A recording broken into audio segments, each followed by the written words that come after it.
So we also have grounded theory as one of the qualitative designs in research. Now, this grounded theory is developed in 1967 by two sociologists, Barney Glaser and Anselm Strauss, in their book The Discovery of the Grounded Theory from Real Life Observations. So ano ba itong grounded theory? It is an approach to theory development. Okay? It is an approach to theory development grounded or rooted in the data rather than empirical testing of the theory. So that is, data are collected and analyzed, and then a theory is developed, no, which is grounded in the data, gathered. So, basically, it is a systematic na methodology na ginagamit din, largely applied to qualitative research. Okay, and it involves the construction of hypotheses and theories, through the collection and analysis of data. So, unlike other qualitative designs, say for example case study, phenomenological research, and all other designs in research, this one is kumbaga, the main aim is actually to create or to construct hypothesis and theory, and a theory, okay, rather than just confirming or verifying a certain theory. So it actually involves the application of inductive reasoning, so from observations, analysis, up to the making or development of a theory. Okay. Unlike sa other na mga designs, mostly applies the deductive reasoning, in which, okay, ayun, from a theory, okay, down to its observations, in order to verify if that theory is correct or applicable. Now, so ayun, a study which is based on grounded theory is likely to begin with a question muna, or even just with the collection of qualitative data, kana mag-interview, and then yun, may response, and then doon nagsa-start, okay, ang grounded theory. And as researchers review the data collected, okay, as he or she reviews the data collected, dun na, the ideas or concepts become apparent. Okay, it becomes apparent to the researchers, and these ideas, okay, etong mga ideas na to, etong mga responses na ito, upon analysis and upon ganing, what do you call it, thematic, analysis, if they are said, if these data, ideas, concepts, responses said to emerge from the data, then the researchers will tag those ideas or concepts with codes, okay, nga somehow mo summarize, summarize sa tanang ideas and concepts. Okay? And as more data are collected and reviewed, codes are grouped into kanang higher level na gani na concepts, and then into categories. And that is why kana makahinay-hinay build, ang researcher og murag ganing a greater picture, or kanang a higher level, categorization of his or her data. And hence, it will, kumbaga, these categories will become the basis of a hypothesis or a new theory. Okay?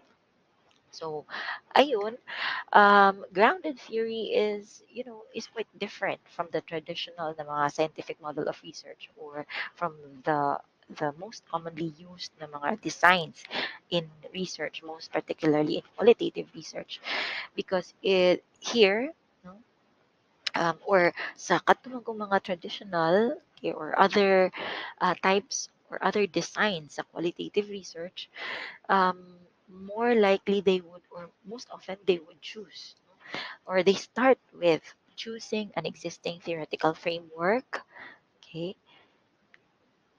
and then yun, no, either i-confirm or disconfirm yung theoretical framework or lens.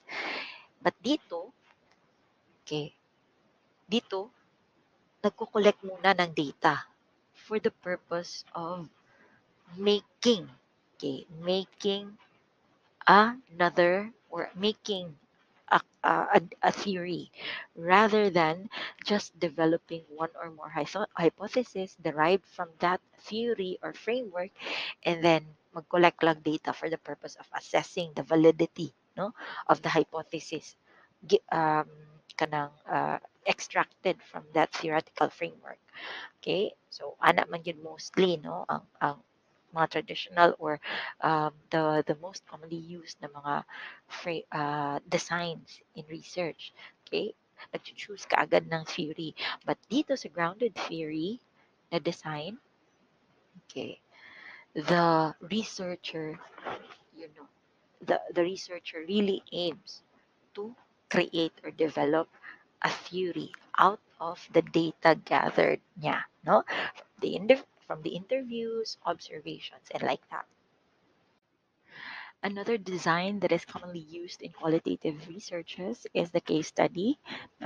It's the design wherein the researcher tries to analyze and describe each person individually for his or her activity, special needs, life situation, life history, or it could be also be a group of people na gusto niya na obserbahan or pagstudihan, no? Such as a school department, teaching staff, a problem or several problems, process, phenomenon, or event in a particular institution, no? Or etc. in detail. Okay, so here is the catch here. For case study, the researcher aims to describe, okay, an element in detail. That is why he or she will have to do a case study or a case analysis of given element. We have three types, or we have these types of case studies. We have the retrospective case study, which is relating to a past phenomenon of any kind. Okay, say for example, um, you wanted to know what happened during the World War, no? World War Three, World War Two. Wala pa palang three. Okay, World War Two. Okay, um, the you wanted to know in depth or in detail what happened to a certain group of people. Say, for example, to politicians at that time, no, when the World War Two has emerged, okay, or happened, okay. So um so since World War Two is a past phenomenon already, so you will be studying in depth the people, or say for example in that case the politicians, no, um their experiences related to this past phenomenon. Another example is yung mga veterans, no? If you wanted to know in detail ano yung mga naging karanasan, no? Mga naging karanasan ng mga veterans at that time during the World War II. Okay? So that is a form of retrospective case study.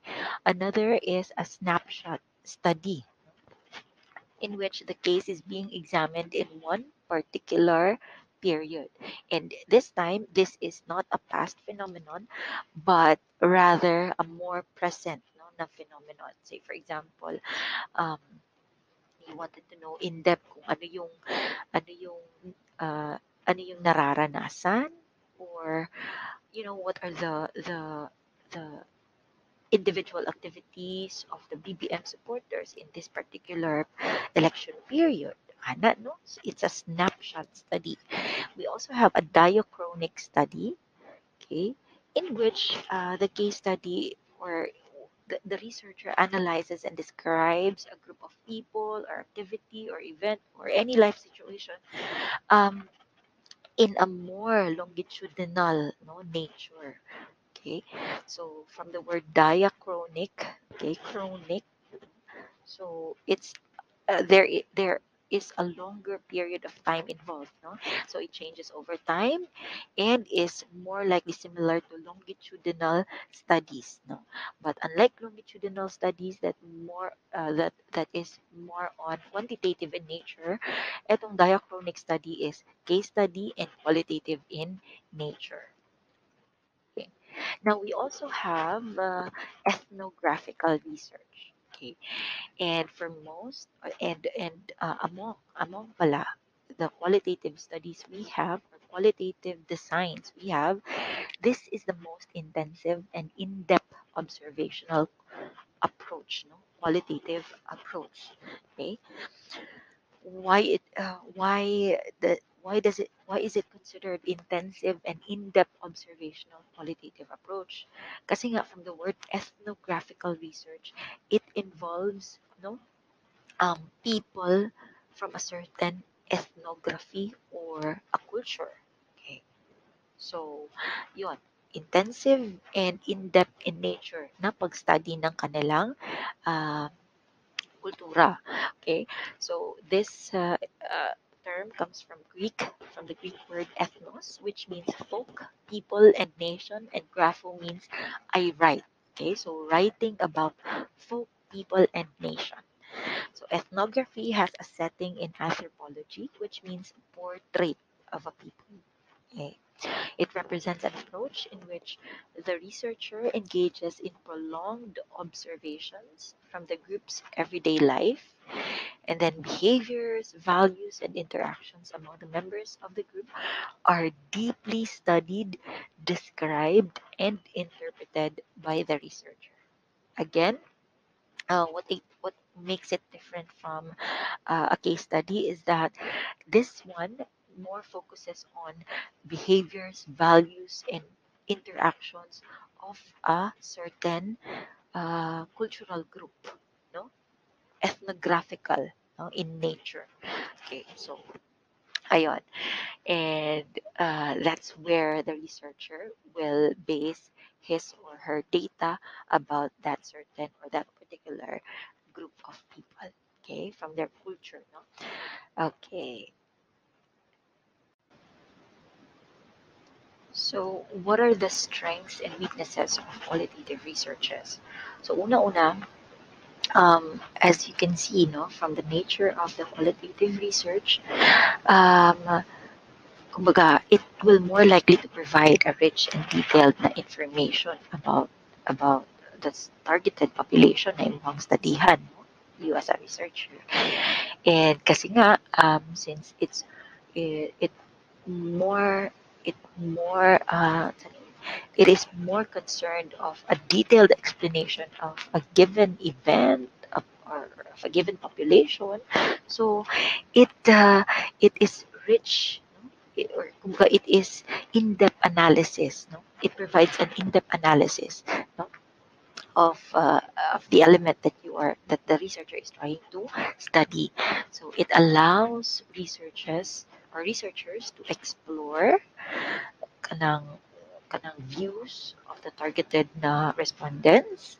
It also um, it allows people to open up, okay, and of course it allows for new evidence, no, not even the initially considered. Kasi nga kung a lot of times sa quantitative na mga researches is that more likely they are already empirically tested, and kumbaga ang main purpose na lang is to confirm, no, or disconfirm the body of facts. But dito, for qualitative studies, somehow it reveals other aspects of that phenomenon or of that group of people. And yun na nga, kumbaga, there are times that it allows for new evidence not even initially considered. Okay? So, kasi nga direct from the participants talaga yung responses. Okay? So, in kumaga sorry, in effect, it provides a rich picture, no, of social phenomenon and in its specific context, no. Maka-reveal gid siya og mga different pa na mga or various perspectives pa gyud. Okay?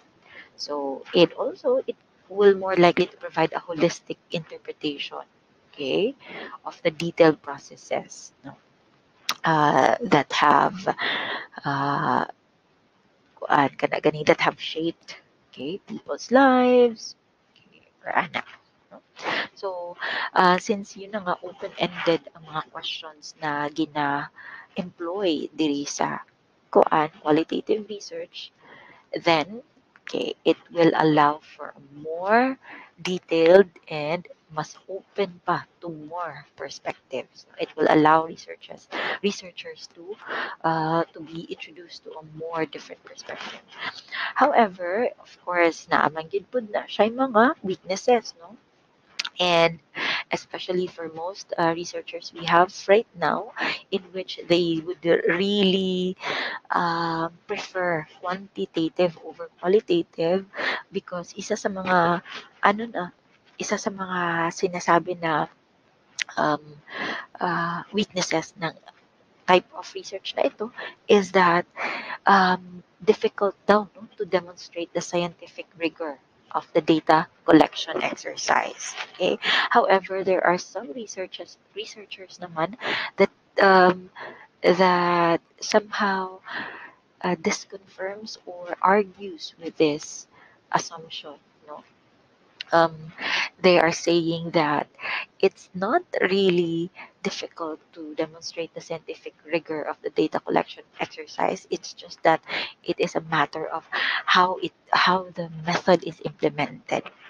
But for most researchers ngayon, talagang sinasabi na difficult daw to demonstrate the scientific rigor, no, of the data collection. Um, and since it is generally open-ended, they say that sometimes it is a cause daw of weakness of this study, of this method of research daw. Kasi the participants have more control over the context of the data collected. Okay? But some would also argue na hindi naman. Especially for controlled or for structured na mga interviews, this will not be the case, according to some. But according to some, isa daw ito sa weaknesses, no? Mas may control ang participants over the context of the data collected rather than or unlike sa quantitative na mas may control yung researcher. Okay. Now, some of the weaknesses also that they said is that, of course, eto no, with qualitative study, the collection, okay, of the data can be time consuming and costly as well. Okay, which is a bit true din naman, no? Kay, unlike sa quantitative, no, sa surveys na all you have to do, okay, is to just give out mga questionnaires and administer them. Okay, give out and then retrieve those questionnaires after the respondents have, ticked or answered the questionnaire. So tapos na. All you have to do is to subject it to data analysis or statistical analysis by a statistician, and that's it. No, after that is after you have obtained the numerical data, then that's the time that you can have or you can move or proceed to the interpretation stage. But here in qualitative research, um, medyo nga true nga yung sinasabi na it is more costly and it is more time consuming because after you have interviewed, no, um, una-una, the method of collection, no, yung pag-i-interview, pagkakandak ng focus group discussion is alone, is time consuming, no, alone. Kasi you have to set first, no, no? Kung asa ba conducive, no? Where is the setting or place na conducive yung paggawa mo ng interview with the respondents.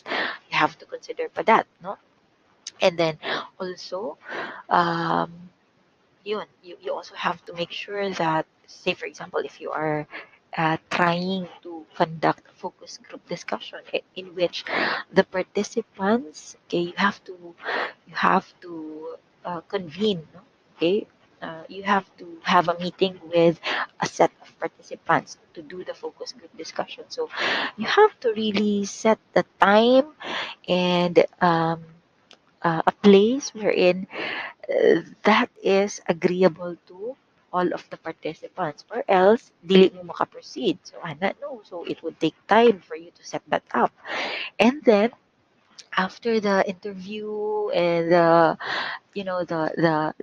focus group discussion, the observations, no, after those methods of collection are done, yun, unlike sa quantitative method na i-subject mo lang sa statistical analysis and then you're done, you already have the data, dito kailangan mo pang i-transcribe, i-translate, no, ang mga responses ng mga participants.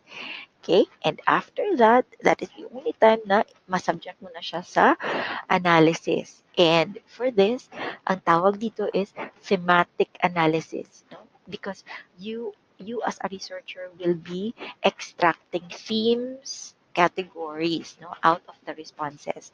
So, ayun, okay? Instead of statistical analysis, you will subject the data you collected in a thematic analysis, tinatawag na thematic analysis. And after that, that's the only time na maka-interpret na ka, okay, sa data, okay, based on the codes or the themes that you have extracted. So yun, and that is it's actually, I would also agree to that, no, that one of the weaknesses of a qualitative method of research is the cost, and yun, time consuming nga talaga siya. Okay? Because I, for one, also did a qualitative research in my master's. And yes, I actually felt like, wow, all of my classmates who did a quantitative research were all, they did it so fast. They did their they did their collection, data collection very fast, and so they proceeded right away sa interpretation stage. Whereas kami, nga nag-conduct of qualitative method of research, is that it really cost us time. No? Kumbaga, kuan yun, it's a lengthy process, no, to do. But, it's really worth it po. It was really worth it yet. Because just like what was mentioned, no, that one of the strengths man pod good of a qualitative method of research is that it will provide you with more information about your targeted population or your targeted phenomenon. Okay? So, lahi raman yun, no? Kumbaga, experiences vary man good. And, kung naa na may mga predetermined na mga responses to that question, mas ano pa, mas eh, ano yan, mas mahatagan pa nimo og more in-depth na ano, analysis. Okay? Ang imuhang study if gamitan ng qualitative method of research. Okay?